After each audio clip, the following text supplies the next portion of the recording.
నమస్కారం. ప్రతిరోజు మాదిరిగానే వివిధ దినపత్రికల్లో వచ్చిన వార్తల విశ్లేషణ ఒకసారి చూసుకుందాం. ముందుగా ఆంధ్రజ్యోతి దినపత్రిక ఏ వార్త రాశారా అన్న విషయాన్ని ఒకసారి తెలుసుకునే ప్రయత్నం చేద్దాం. హౌసింగ్ ఖాళీ, 3 జిల్లాల్లోనూ అధికారులు సిబ్బంది కొరత. డిప్యూటీ ఎగ్జిక్యూటివ్ ఇంజనీర్లు ఉండాల్సిన 15 మంది, ఉన్నది 4. అసిస్టెంట్ ఇంజనీర్లు ఉండాల్సిన 49 మంది, ఉన్నది 9 మందే. వర్క్ ఇన్స్పెక్టర్లు 60 మంది పైగా ఉండాలి, కానీ ఉన్నది 4-5 మాత్రమే. కార్యాలయంలో మేనేజర్లు, అకౌంట్స్ అధికారులు, సూపరింటెండెంట్లు, సీనియర్ జూనియర్ అసిస్టెంట్ పోస్టులు చాలా వరకు ఖాళీగానే ఉన్నాయి. అవుట్సోర్సింగ్ సిబ్బందితోనే కాలక్షేపం, ఇళ్ల నిర్మాణంలో జాప్యం అంటూ ఒక వార్తని రాశారు. సుమారు 4.5 దశాబ్దాల క్రితం ఏర్పాటు చేసిన రాష్ట్ర గృహ నిర్మాణ సంస్థ తమ ప్రాధాన్యాన్ని కోల్పోతుంది అన్నది వార్త రాశారు. ఇక్కడ ఖాళీగా ఉన్నటువంటి ఆఫీస్ని వాళ్ళకు ఫోటో తీసి వేశారు. 3 జిల్లాల్లోనూ అధికారులు సిబ్బంది కొరత. అంటే 4 దశాబ్దాల క్రితం హౌసింగ్ కార్పొరేషన్ అనేది ఒక కార్పొరేషన్ ఏర్పడింది. ఈ కార్పొరేషన్ ఏర్పడడంతో ఏమవుతుందంటే ప్రతి వారికి హౌస్, పేదవాడికి హౌస్ ఇవ్వాలి అనే ఒక అభిప్రాయంతో గత ప్రభుత్వాలు చేశాయి. అయితే దీన్ని రాను దాని ప్రాధాన్యత తగ్గించేశారు. 50 మంది ఉండాల్సిన చోట 5 ఉద్యోగులే పనిచేస్తున్నారు. మొత్తం మీద చూసుకుంటే హౌసింగ్ ఖాళీ అన్నది వార్త సారాంశం. అంటే అధికారులు లేకపోవడంతో హౌసింగ్కి సంబంధించిన పనులు నత్తనడకన సాగుతున్నాయి అన్నది ఈ వార్త సారాంశంగా రాశారు. కలెక్టర్ కావాలన్న లక్ష్యంతోనే 3వ ప్రయత్నంలో 975వ ర్యాంకు సాధించింది. ఈ అమ్మాయి మానస, డాక్టర్ మానస ప్రస్తుతం నిన్న ప్రకటించినటువంటి సివిల్స్ ర్యాంక్లో 975వ ర్యాంక్ వచ్చింది. అయినప్పటికీ కూడా మరో ప్రయత్నం చేసి తన ముఖ్య ఉద్దేశం జిల్లా కలెక్టర్ కావాలన్న అభిప్రాయం, ఆ ఉద్దేశంతోనే తాను చదువుకుంటున్నాను, ఎలా అయినా సరే కలెక్టర్ ఉద్యోగం సంపాదిస్తాను అన్నది ఆవిడ చెప్తున్నటువంటి మాటలు. ఫిల్మ్ క్లబ్లో రాజకీయాలు. విశాఖపట్నం ఫిల్మ్ క్లబ్ ఎన్నికలు త్వరలో రాబోతున్నాయి. ఈ ఎన్నికలు వస్తున్న నేపథ్యంలో రాజకీయ నాయకులే అధ్యక్షులుగా ఉండాలి అంటూ ఒక వర్గం చెప్తుంటే, మరొక వర్గం మాత్రం ఫిల్మ్కి సంబంధించిన వాళ్ళే అధ్యక్షులుగా ఉంటే బాగుంటుంది అన్నది ఇక్కడ ఉన్నటువంటి సమాచారాన్ని బట్టి మనం విశ్లేషించుకున్నాం. టీసీఎస్ ఆపరేషన్లకు గ్రీన్ సిగ్నల్. మిలీనియం టవర్స్ లో డిఓటీపై ప్రత్యేక ఆర్థిక మండలి నుంచి మినహాయింపు అంటూ ఒక వార్తని రాశారు. గాడి తప్పిన నీటి సరఫరా. కాంట్రాక్టర్ చేతిలో కీలుబొమ్మగా అధికారులు. వారు చెప్పినట్లే టెండర్లకు నిబంధనలు తయారీ. అంచనాలు తయారీలో కంప్యూటర్ ఆపరేటర్లు ఇష్టారాజ్యం. ఉదాసీనగా వ్యవహరిస్తున్న అధికారులు. మామూలు అందడమే కారణం అంటూ ఆరోపణలు వస్తున్నాయి. జీవీఎంసీ ఇంజనీరింగ్ విభాగంలో గాడి తప్పిన నీటి సరఫరా. Visakhapatnam greater Visakha municipal corporation భాగంలో నీటి సరఫరా ప్రధానమైనది. దానికి సంబంధించి కాంట్రాక్టర్ చేతుల్లో అధికారులు కీలుబొమ్మగా మారిపోయారు. వాళ్ళు చెప్పినట్లే వీళ్ళు కోట్ చేసుకుంటున్నారు తప్పితే వ్యక్తిగతంగా అధికారులు ఏ పని చేయటం లేదు. కాంట్రాక్టర్ చేతిలో కీలుబొమ్మగా మారిపోవడం వల్లే ఇవన్నీ ఇబ్బందులు జరుగుతున్నాయి అన్నది ఈ వార్త సారాంశంగా వీళ్ళు రాసుకొచ్చారు. ఇక రోడ్లపై మళ్లీ దుకాణాలు. పూర్ణ మార్కెట్ ప్రాంతంలో తిరిగి ఆక్రమణలు. ఆఫీలు కాంట్రాక్టర్లు పోల్చడం చోద్యం చూస్తున్న అధికారులు. కూటమి నేతల ఒత్తిళ్లపై తలగ్నడమే కారణమంటున్న ఆరోపణలు. మొన్న ఇటీవల కాలంలో పూర్ణ మార్కెట్ పరిసర ప్రాంతాల్లో రోడ్లపైన వ్యాపారం చేసుకున్న వ్యాపారస్తులందరినీ ఖాళీ చేయించి ప్రయత్న ఏర్పాట్లు చేస్తున్నట్టున్నారు, లేక ఖాళీ కూడా చేయించారు. అయితే తిరిగి మరలా ఇప్పుడు ఆ రోడ్ల మీదకి మళ్ళీ వాళ్ళు ఎప్పటివాదిగా జీవన విధానం సాగించుకునేందుకు రోడ్లపైకి వచ్చేసి మళ్ళీ దుకాణాలు చేస్తున్నారు. అయితే వీటంతటికీ కారణం కాంట్రాక్టర్ ప్రోద్బలము అంటూ వార్త రాశారు. అధికారులు పట్టించుకోకపోవడం వల్ల ఇది జరుగుతుంది అన్నది ఈ వార్త సారాంశంగా కనిపిస్తుంది మనకి. ఇక 26 నుంచి ఏయూ శతాబ్ది వేడుకలు ప్రారంభం. ఆంధ్ర విశ్వవిద్యాలయం శతాబ్ది ఉత్సవాల నిర్వహణకు సన్నిహితమైంది అని వైస్ ఛాన్సలర్ ప్రొఫెసర్ జేసి రాజశేఖర్ మంగళవారం నేషనల్ హాల్లో కీలక సమావేశాన్ని నిర్వహించారు. ఆంధ్ర యూనివర్సిటీలో ఈ నెల 26 నుంచి శతాబ్ది వేడుకలు ప్రారంభం ఉన్నట్టు చెప్పారు. వైసీపీ జిల్లా అధ్యక్షుడిగా కేకే రాజు, వైఎస్ఆర్సీపీ పార్టీ అధ్యక్షుడిగా నిన్నటి వరకు కొనసాగినటువంటి అమర్నాథ్ని, గుడివాడ అమర్నాథ్ మాజీ మంత్రిని అనకాపల్లి జిల్లా అధ్యక్షుడిగా నియమిస్తూ, అలాగే ఇక్కడ ఖాళీ అయినటువంటి పోస్టుని కేకే రాజుకి, అంటే ఉత్తర నియోజకవర్గంలో ఆయన 2019-2024లో వైఎస్ఆర్సీపీ తరపున పోటీ చేసి ఓడిపోయారు. అతన్ని మరలా ఇప్పుడు వైఎస్ఆర్సీపీ ప్రాధాన్యత ఇచ్చి నగర అధ్యక్షుడిగా ఆయనకి పార్టీ నియమించింది. నిన్న ఉత్తర్వులు వచ్చాయి. ఇక విఎంఆర్డిఏ డిఎఫ్ఓ పోస్టు కోసం పైరవీలు, విఎంఆర్డిఏలో డిఎఫ్ఓ పోస్టు కోసం పైరవీలు చేస్తున్నారు అన్నది ఈ వార్త ఒకటి వీళ్ళు రాసుకొచ్చారు. కాసేపు ప్రకటనలు. మీరు విశ్వ బ్రాహ్మణులే కదా, అయితే భాగ్యలక్ష్మి ఉచిత వివాహ సేవలో మీ అమ్మాయిల ప్రొఫైల్ ఎన్రోల్ చేయండి. పెళ్లి సంబంధాన్ని రైట్ చేసుకోండి. రండి విశ్వ బ్రాహ్మణులారా. భాగ్యలక్ష్మి 8341525825. ఈనాడు దినపత్రిక ఎటువంటి వార్తలు రాశారు, వాటిపైన మనం విశ్లేషించుకున్నాం. నైపుణ్యతతోనే యువత భవిష్యత్ ప్రసంగిస్తున్న ఎంపీ భరత్. ఉత్తమ భవిష్యత్తు పొందాలంటే యువత నైపుణ్యాలను మెరుగుపరుచుకోవాలని విశాఖ ఎంపీ భరత్ అన్నారు. ఋషికొండ ఐటీ సెజ్లో 3లో ఆయన మంగళవారం ఒక సెమినార్ జరిగింది. దాంట్లో విద్యార్థులతో మాట్లాడుతూ నైపుణ్యాలతోనే యువత భవిష్యత్తు ఉంటుంది అన్నది విశాఖపట్నం పార్లమెంటు సభ్యులు శ్రీ భరత్ చెప్పిన మాటని వీళ్ళు రాశారు. ఇక 9 మంది ఉక్కు ఉద్యోగులు డిప్యూటేషన్. ఇక్కడ పనిచేస్తున్నటువంటి విశాఖపట్నంలో పనిచేస్తున్నటువంటి 9 మంది విశాఖ ఉద్యోగులను రాయబల్ది డిప్యూటేషన్ మీద పంపిస్తున్నట్టు ఇక్కడ ఈ వార్త ఒకటి రాశారు. ఇక ఆశీలు పాట వసూలు వేట, ఇంకా దక్కని స్థాయి సంఘం అనుమతి, అయితే గుత్తెందారు ఇష్టారాజ్యం.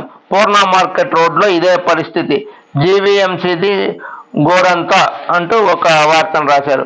ఆశీలపాట వసూలు వేట, ఆశీలపాటలో వసూలు వేట ఎక్కువగా జరిగిపోతుంది. మహానగరపాలక సంస్థ ఆస్తులపై కొందరు పంజం వేస్తున్నారు. అధికారులను అడ్డు పెట్టుకొని దోపిడీకి తెగబడుతున్నారు. పాత నగరంలో సర్దార్ వల్లభాయ్ పటేల్ పూర్ణ మార్కెట్ ఆశీల వసూల్లో ఓ గుత్తేదారు చక్రం తిప్పుతున్నారు అంటూ జీవీఎంసీ ఆదాయానికి గండి కొడుతున్నారు అన్నది ఈ వార్త సారాంశం. ఇందాక వేరే దినపత్రికలో చదువుకున్నట్టు కూడా ఇదే. అంటే అక్కడ ఆశీలు వసూలు ఎలా చేస్తున్నారు, దాన్ని ఎలా అడ్డుకట్టేస్తున్నారు, గ్రేటర్ విశాఖ మున్సిపల్ కార్పొరేషన్కి రావాల్సిన ఆదాయాన్ని ఏ విధంగా ఆశీలు పాటలో వీళ్ళు దక్కించుకోవడంతో విశాఖ నగరపాలక సంస్థకి ఆదాయం సన్నగిల్లుతుంది, ఆదాయాన్ని గండి కొడుతున్నారు అన్నది ఈ వార్త సారాంశంగా రాశారు. కలపై బాణుడు, తలంపులో దేవుడు అంటూ ఒక వార్తను రాశాడు. బాణుడు ప్రతాపానికి గమ్యస్థానం చేరడం చాలా కష్టం అవుతుంది. సింహాచలం వస్తున్నటువంటి తప్పిన భక్తులకు కష్టాలు తప్పడం లేదు అంటూ మొత్తం మీద బాణుడు ప్రతాపం చాలా ఎక్కువగా ఉంది. దాదాపు 40 డిగ్రీలకు కూడా చేరుకుంది. రోడ్లపై నడవాలంటే కష్టంగా ఉందంటూ ఒక స్త్రీ బొమ్మ వేసి కాళ్ళు ఎలా నడుచుకుంటే ఇబ్బంది పడుతుంది, మీద నుంచి బాణుడు పడుతున్నాడు అన్నది ఈ వార్త సారాంశంగా రాశారు. ఇక విజయ శిఖరానికి పుస్తక సోపానం. కూటమి ప్రభుత్వం ఇప్పటికే డిఎస్పీ నోటిఫికేషన్ విడుదల చేయడంతో డిఎస్పీ నుంచి త్వరలో మరిన్ని ఉద్యోగాలు వస్తాయంటే ఇక్కడ వీళ్ళు డిఎస్పీ నోటిఫికేషన్ విడుదల చేయడంతో అందరూ చదువుకునే ప్రయత్నం చేస్తున్నారు అంటూ ఒక వార్తను రాశారు. కార్పొరేటర్ లావణ్య నివాసంపై దాడి, మరో వార్త. ఇటీవల మేయర్పై అవిశ్వాస తీర్మానానికి అనుకూలంగా వ్యవహరించిన జీవీఎంసీ 17వ వార్డు కార్పొరేటర్ లావణ్య నివాసంపై మంగళవారం రాత్రి గుర్తు తెలియని వ్యక్తులు దాడికి పాల్పడ్డారు. ఈ మేరకు కార్పొరేటర్ భర్త గేదెల నాగరాజు పోలీసులకు ఫిర్యాదు చేశారు. మంగళవారం రాత్రి 4 వ్యక్తులు పెదవాల్తెరలోని కార్పొరేటర్ నివాసం వద్దకు వచ్చి తలుపులు తట్టి నాగరాజు తల్లిదండ్రులను కర్రలతో దాడి చేసినట్లు ఒక కంప్లైంట్ ఇచ్చారు. 17వ వార్డు అంటే ఎంఈపీ కాలనీ ఆ ప్రాంతానికి చెందినటువంటి కార్పొరేటర్ గేదెల లావణ్యపై దాడి జరిగినట్టు వాళ్ళ భర్త శ్రీనివాస్ ఒక కంప్లైంట్ ఇచ్చినట్టు ఇక్కడ రాశారు. ఇక యజమానులకు అప్పగించిన వరుసలో ఉన్న వాహనాలు 320 వాహనాలు యజమానులకు అప్పగింత. పోలీస్ కమిషనర్ ఇటీవల కొన్ని వినూత్నమైనటువంటి పద్ధతులను అవలంబిస్తూ ప్రజలకు దగ్గర అవడానికి చాలా ప్రయత్నాలు ఈ గత కొంతకాలంగా చేస్తున్నారు. అందులో భాగంగానే వెహికల్స్ పట్టుకొని అన్ని పోలీస్ స్టేషన్లో విపరీతంగా వాహనాలన్నీ ఉండిపోతూ ఉంటాయి. ఆ వాహనాలని తిరిగి అదే బైక్ ఓనర్కి అందజేయాలని ఒక సంకల్పంతో నిన్న ఒక పెద్ద మేళాను విశాఖపట్నం పోలీస్ కమిషనర్ కార్యాలయం ప్రక్కనే ఉన్నటువంటి గ్రౌండ్లో ఏర్పాటు చేసి ఎవరెవరైతే వాహనాలని పోలీసులు స్వాధీనం చేసుకున్నారో వారందరికీ పిలిపించి దానిపైన ఉన్నటువంటి కేసులు ఏంటి అనేది ఒకసారి పరిశీలించి ఆ ఓనర్లకి మరలా ఆ వెహికల్స్ అప్పు చెప్పినట్లు ఈ వార్త సారాంశంగా వీళ్ళు రాశారు. ఇక సరదాగా నేర్చుకో, అలవాటుగా మార్చుకో, పిలుస్తున్నాయి వేసవి శిబిరాలు, వివిధ ఆటలతో శిక్షణకు రెడీ అంటూ. ప్రస్తుతం మనకి ఆంధ్రప్రదేశ్లో వేసవి సెలవులు అంటే రాష్ట్ర వ్యాప్తంగా వేసవి సెలవులు ప్రకటించడంతో పిల్లలందరూ వివిధ ఆటలు ఆడుకోవడానికి ఆసక్తి చూపిస్తూ ఉంటారు. అందులో భాగంగానే పిల్లలు శిక్షణ పొందేందుకు సిద్ధమవుతుంటారు. ఒకరు స్కేటింగ్ వైపు మళ్ళితే మరొకరు క్రికెట్, కబడ్డీ మొత్తం మీద అన్ని ఆటలకు శిక్షణా శిబిరాలు విశాఖపట్నంలో పెద్ద ఎత్తున వెలుస్తున్నాయి. ఆ శిక్షణా శిబిరాల్లో నేర్చుకొని ఉత్తీర్ణులు కావాలి, మంచి క్రీడల్లో ప్రతిభ సాధిస్తున్నారు. సరదాగా నేర్చుకో, అలవాటుగా మార్చుకో. ఈరోజు మీరు సరదాగా నేర్చుకున్నది రేపు అలవాటుగా మారితే రేపు దాని ప్రయోజనం ఎంతైనా ఉంటుంది అన్నది ఈ వార్త సారాంశంగా ఈనాడు దినపత్రిక వార్త రాసింది. కాసేపు ప్రకటనలు. మీరు విశ్వ బ్రాహ్మణులే కదా, అయితే భాగ్యలక్ష్మి ఉచిత వివాహ సేవలో మీ అమ్మాయిల ప్రొఫైల్ ఎన్రోల్ చేయండి. పెళ్లి సంబంధాన్ని రైట్ చేసుకోండి. రండి విశ్వ బ్రాహ్మణులారా. భాగ్యలక్ష్మి 8341525825. సాక్షి దినపత్రిక ఈరోజు ఏ వార్తలు రాసింది అన్నది ఒకసారి ప్రయత్నం చేద్దాం. ఏప్రిల్ 23వ తేదీ 2025 సాక్షి ఏమి రాసింది? 3 ఏళ్లుగా లాభాల బాటలో 19,000 కోట్ల ఆర్డర్లతో బిజీ. మన షిప్ యార్డుకు మినీ రత్నం అంటూ ఒక వార్తను రాశారు. త్వరలోనే మినీ రత్న హోదా కూడా లభించే అవకాశం ఉంది. ఏటా 100 కోట్ల పైన నికర లాభం ఆర్జిస్తున్న హిందుస్థాన్ షిప్ యార్డ్ ప్రైవేటీకరణ సమయంలోనూ వైఎస్ఆర్సీపీ చొరవతో విలవిలలాడిన హెచ్పిసిఎల్ అంటే 3 ఏళ్లుగా లాభాల బాటలో షిప్ యార్డ్ వెళుతుంది. అందులో భాగంగానే మినీ రత్న అవార్డు కూడా దక్కే అవకాశం ఉంటుంది. ఇండస్ట్రీ విభాగంలో దూసుకుపోయేలాగా హిందుస్థాన్ షిప్ యార్డ్ అడుగులు వేస్తుంది. దేశీయ దృష్టి సాధించి అత్యున్నతమైన సేవలు అందించి మినీ రత్నగా ఆవిర్భావం చేస్తుంది. విశాఖపట్నం కేవలం పిఎస్ రిపేర్ హబ్గా మాత్రమే కాకుండా బిల్డింగ్ హబ్గా తీర్చిదిద్దేందుకు 13,000 కోట్ల రూపాయలతో భారీ యుద్ధ నౌక నిర్మాణం పనులు దృష్టి సారించింది. నష్టాల బాటలో కొట్టుమిట్టాడిన ఈ నౌకా నిర్మాణ సంస్థ దివంగత వైఎస్ఆర్ చొరవతో కొత్త అవతారం ఎత్తి ఇప్పుడు తిరుగులేని శక్తిగా అందిస్తుంది అన్నది అప్పుడు గత ప్రభుత్వంలో ఉన్నటువంటి వైఎస్ రాజశేఖర్ రెడ్డి కొంత దీనిపైన చొరవ చూపి చేయడంతో ఇప్పుడు ఆ 3 ఏళ్ల కృషి ఫలితమే షిప్ యార్డుకు మినీ రత్నం లభించింది అన్నది ఇక్కడ ఈ వార్త సారాంశంగా రాశారు. రాస పోలమాంబకు చూరాలతో అలంకరణ అంటూ రాశారు. తగరపోవలస దగ్గర ఉన్నటువంటి వలస గ్రామ దేవత పోలమాంబకు మంగళవారం చేశారు అన్నది. జూనియర్ సివిల్ జడ్జీల బదిలీ, అలాగే 28 జీవీఎంసీ మేయర్ ఎన్నిక, greater Visakha municipal corporation mayor ఎన్నిక ఈ నెల 28వ తేదీన జరగనున్నట్లు జిల్లా కలెక్టర్ ఒక ప్రకటన విడుదల చేయడంతో దానికి సిద్ధపడుతున్నారు అధికారులు అన్నది ఇక్కడ ఈ వార్త సారాంశంగా రాశారు. ఇక సివిల్స్ లో మెరిసిన వైద్యురాలు, ఇందాక మనం వేరే దినపత్రికల్లో చెప్పుకున్నట్టు సివిల్స్ లో ప్రతిభ కనపరిచారు అన్నది ఒకటి. పోలీసు విభాగాలకు కంప్యూటర్లు, 25-26 ట్రైబల్ అర్బన్ మీట్ అన్నది ఒక వార్త రాశారు. 320 వాహనాలు అందజేత పోలీస్ కమిషనర్ వాళ్ళ ఓనర్లకి ఎవరైతే వెహికల్స్ పాడుగొట్టుకుని పోలీస్ స్టేషన్లో ఉన్నాయో వాళ్ళకి ఇచ్చారు అన్నది ఈ వార్త సారాంశంగా రాశారు. ఇక జమ్మూ కాశ్మీర్లో ఉగ్రదాడి ఉలిక్కిపడ్డ విశాఖ నగరం. జమ్మూ కాశ్మీర్లో నిన్న కాల్పులు జరిగాయి. అందులో విశాఖపట్నం నుంచి వెళ్ళిన వారు కూడా ఉన్నారు అన్నది ఈ వార్త సారాంశంగా సాక్షి దినపత్రిక రాసింది. నియంత్రణ వద్దు పిల్లలే ముద్దు పోస్టర్ ఆవిష్కరిస్తున్న మంత్రి Sandhyarani, principal secretary Suryakumari, collector Harihendra Prasad. జనాభా వృద్ధికి ప్రాధాన్యత ఇవ్వండి రాష్ట్ర మంత్రి సంధ్యారాణి అంటూ ఒక వార్తని వీళ్ళు రాశారు. నిన్న విశాఖపట్నం ఉడా చిల్డ్రన్ ఎరీనాలో నియంత్రణ వద్దు పిల్లలే ముద్దు అనే ఒక కార్యక్రమాన్ని గవర్నమెంట్ ఏర్పాటు చేసింది. దానికి సంబంధించి అమరావతి నుండి కూడా అధికారులు వచ్చారు. ఇక్కడ ఏర్పాటు చేసినటువంటి దాంట్లో రాష్ట్ర మంత్రి గుమ్మడి సంధ్యారాణి మాట్లాడుతూ, పిల్లలు కనే విషయంలో అశ్రద్ధ వహించకండి, ఎంతమంది ఎక్కువ పిల్లలు జరిగితే అంత బాగుంటుంది సమాజం అన్నది ఒక సంకేతాన్ని ఇస్తూ అందరికీ మోటివేట్ చేసే విధంగా నిన్న ఉదయం నుండి సాయంత్రం వరకు అక్కడ సెమినార్ జరిగింది. ఆ సెమినార్కి సంబంధించి ఇక్కడ వార్త వీళ్ళు నియంత్రణ వద్దు పిల్లల ముద్దు అన్నది ఒక వార్త రాశారు. ఇది సాక్షి దినపత్రికలో వచ్చిన వార్తలు. కాసేపు ప్రకటనలు. మీరు విశ్వ బ్రాహ్మణులే కదా, అయితే భాగ్యలక్ష్మి ఉచిత వివాహ సేవలో మీ అబ్బాయిల అమ్మాయిల ప్రొఫైల్ ఎన్రోల్ చేయండి. పెళ్లి సంబంధాన్ని రైట్ చేసుకోండి. రండి విశ్వ బ్రాహ్మణులారా. భాగ్యలక్ష్మి 8341525825.